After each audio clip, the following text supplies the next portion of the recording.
If you like audiobooks or audio shows, check out a free trial of Audible. Just click the link in the description. Welcome to MINDSHOCK. This is Bruce Dwyer.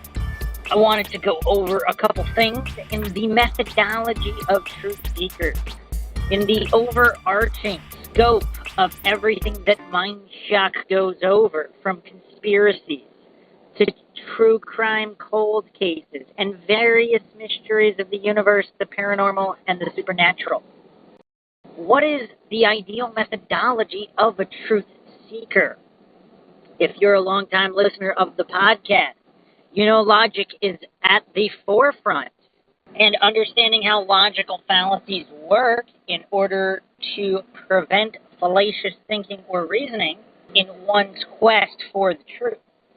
As always, if you like the podcast, you can donate to our PayPal. Just check the link in the description. Make sure to subscribe to the channel. Hit the bell for notifications. If you like the podcast, hit the like button. Feel free to share it across social media platforms. Any questions, comments, thoughts, theories, leave them in the comments section. Make sure you like and follow our Facebook page for exclusive updates. You could also check us out Twitter, Reddit, and Patreon. And patrons do get priority on case or subject requests. So, the methodology of truth seekers or truth seeking should always be a neutral, scientific-based methodology, without biases, without logical fallacies at play. Now, obviously, this is all very difficult to achieve because everybody is subject to human psychology. And human psychology works a particular way, with variations, of course, and exceptions even. But most people, they're just not comfortable with truths that are too radical. As people in the comment section constantly show, MINDSHOCK is not for everyone. Most people can't handle truths that are beyond a certain radical threshold, regardless of what those truths actually are, or even the possibility that said truths could be true.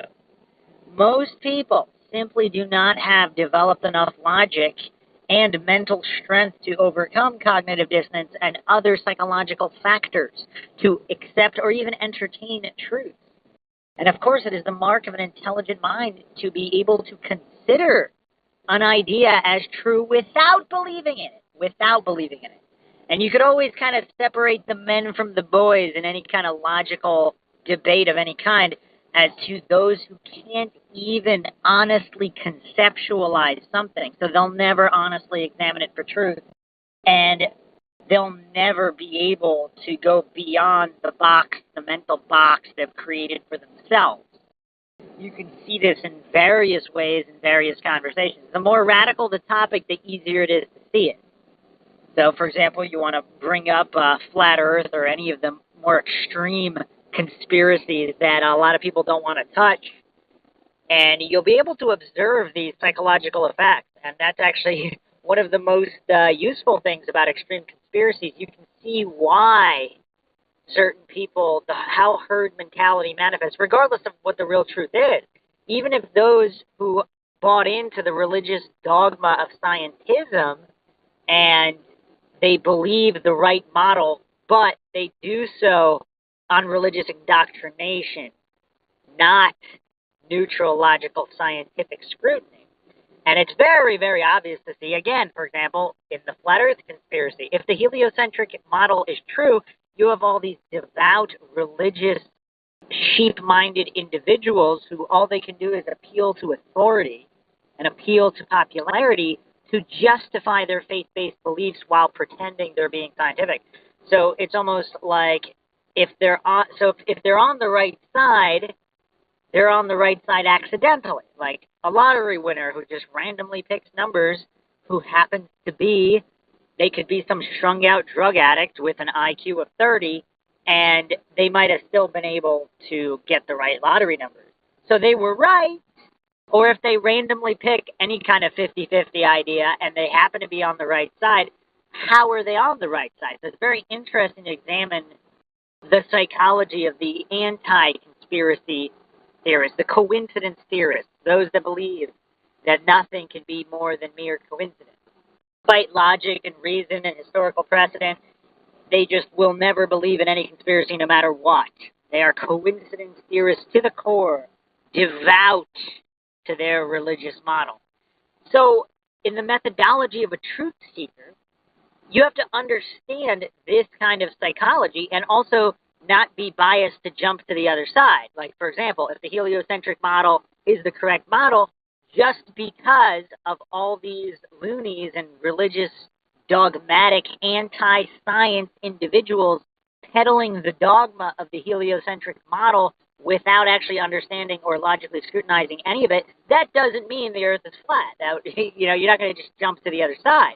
The heliocentric model may very well be right and true, but understanding why certain anti-conspiracy theorists or coincidence theorists are the way they are, it's very useful for examining any extreme radical truth. We can go into the paranormal.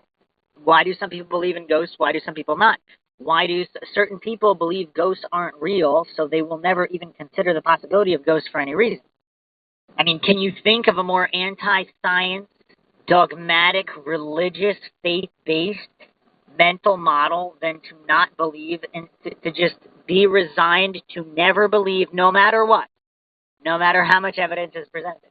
So it's just so funny that a lot of these so-called people that consider themselves scientific or pro-science, they don't even know what science is. They don't know that it's simply a tool. It can be wielded in different ways. And it does not point to what is true or not. It is simply a tool. So if ghosts are real, again, denying something's existence without even understanding what it is. Like, I use this example all the time. If you go into the Amazon, uncontacted tribes might see helicopters and cell phones. You could project some holograms. It's all supernatural magic to them because they don't know how it works.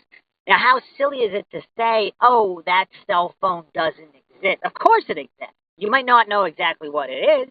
So in certain, obviously, there might also be hoaxes or people pretending things are cell phones that aren't cell phones. You could come up with all sorts of parallel examples. However, if ghosts are something, now what that's something, it could be a human pretending to be a ghost. It could be something, but to pretend that it's nothing, that it's a figment of imagination, that is as anti-science as you can get, especially in cases where physical evidence is left. So it's just very interesting to really dissect human psychology and in how certain people, they just can't handle certain realities or even the possibility of those realities to be true.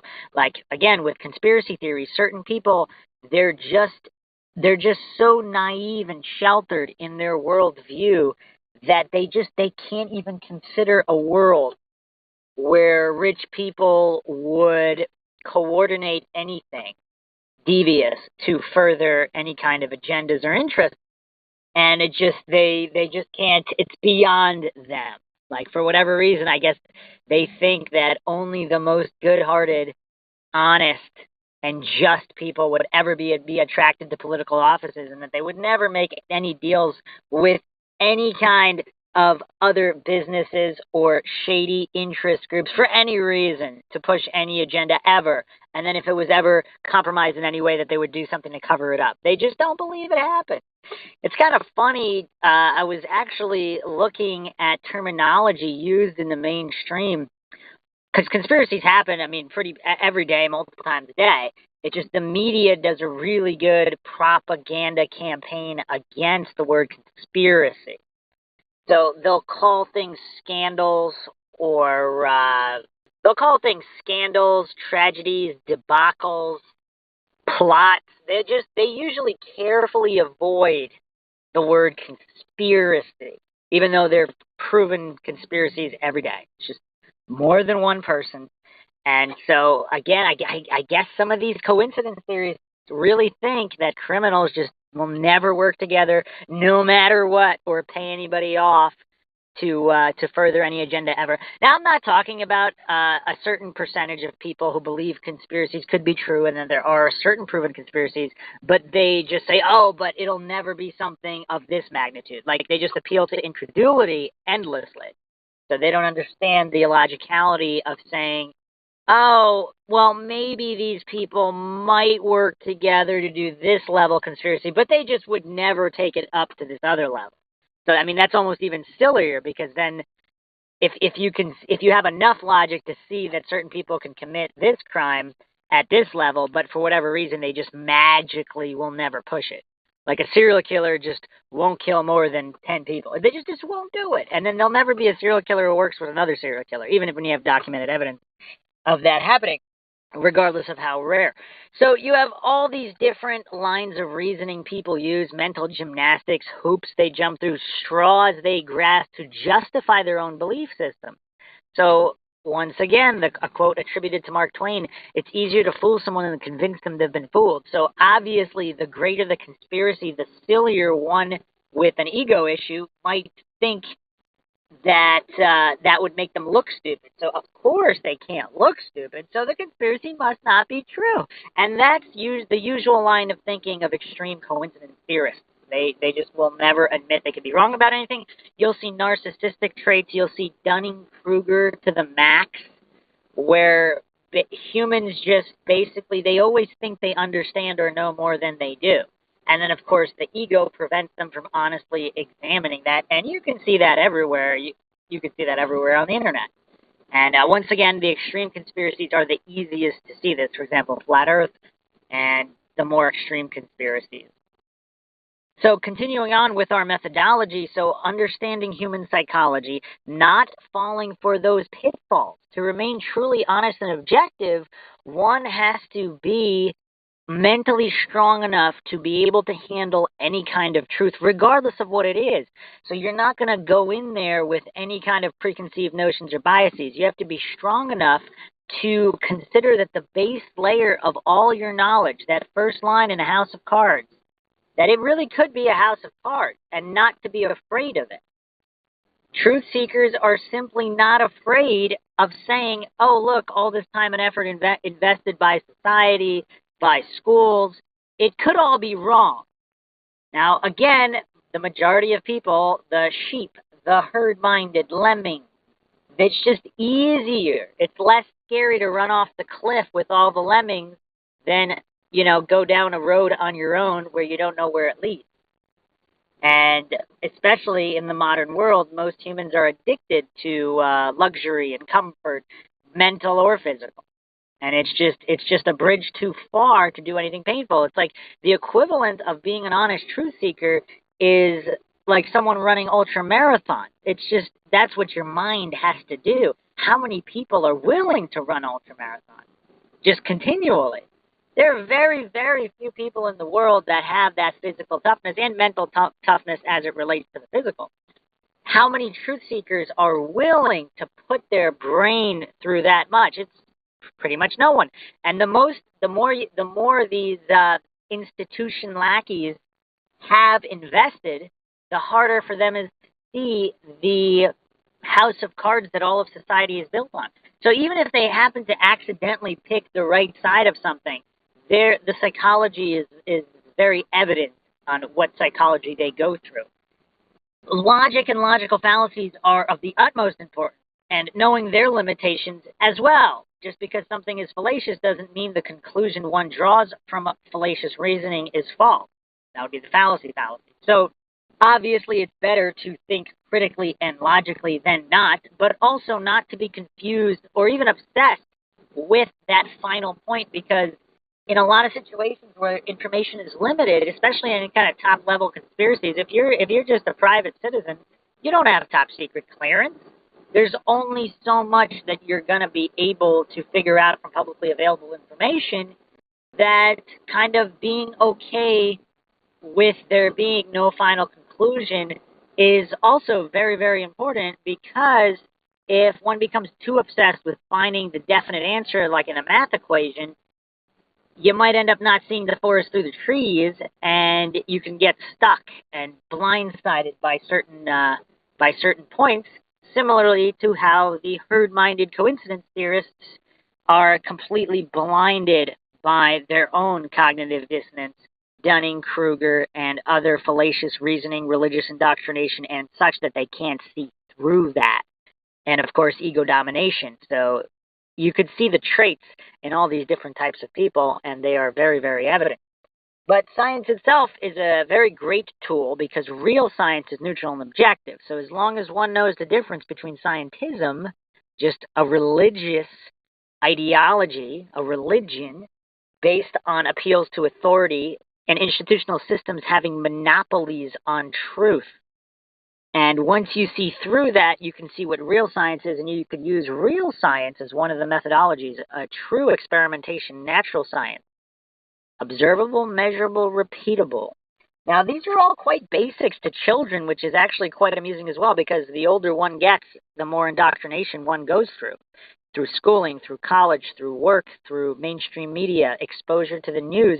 It's conditioned, social conditioning has made lemmings out of most of the population. Now, is the internet the game changer that sways that balance? Possibly. A lot of people think so.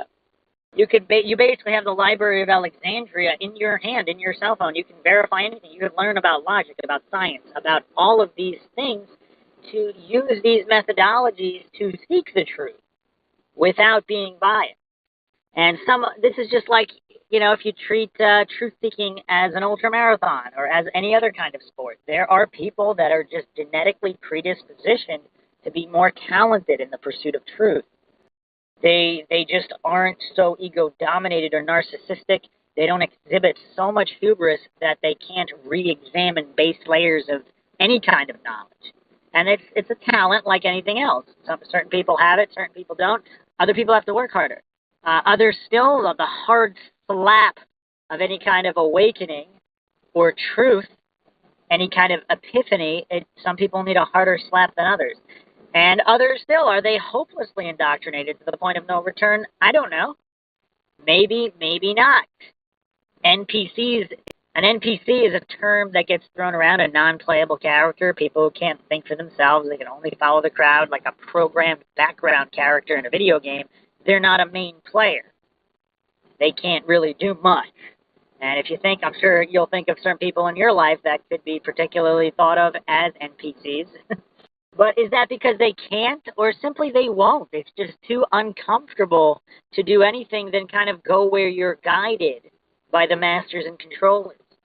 To just go with the flow, the social engineering, because it's a lot easier than questioning and re-examining. But these are just some of the methodologies that truth seekers can use, identify, and master in order to not fall for any kind of propaganda.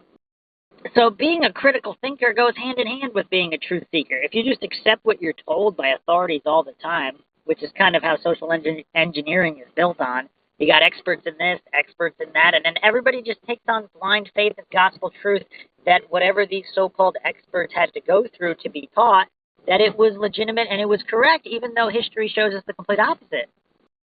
In another couple hundred years, most of what we think we know now could all be false or incomplete or inaccurate. So again, hubris, pride cometh before the fall. Humans just exhibit so much hubris that they just have such trouble understanding or even considering the possibility that they're wrong. And the more extreme the error, the more resistance to the thought that it could be wrong. And understanding all these things is, of course, knowledge is power. Even understanding the notion that you could be wrong about anything. And always re-examining, always verifying. These are great methodologies for the truth seeker. Hope you enjoyed another edition of the MindShock podcast, delving into topics that most people don't want to go into. If you like the podcast, you can donate to our PayPal. Just check the link in the description. Make sure to subscribe to the channel. Hit the bell for notifications. If you like the podcast, hit the like button. Feel free to share it across social media platforms. Questions, comments, thoughts, theories, suggestions, leave them in the comment section.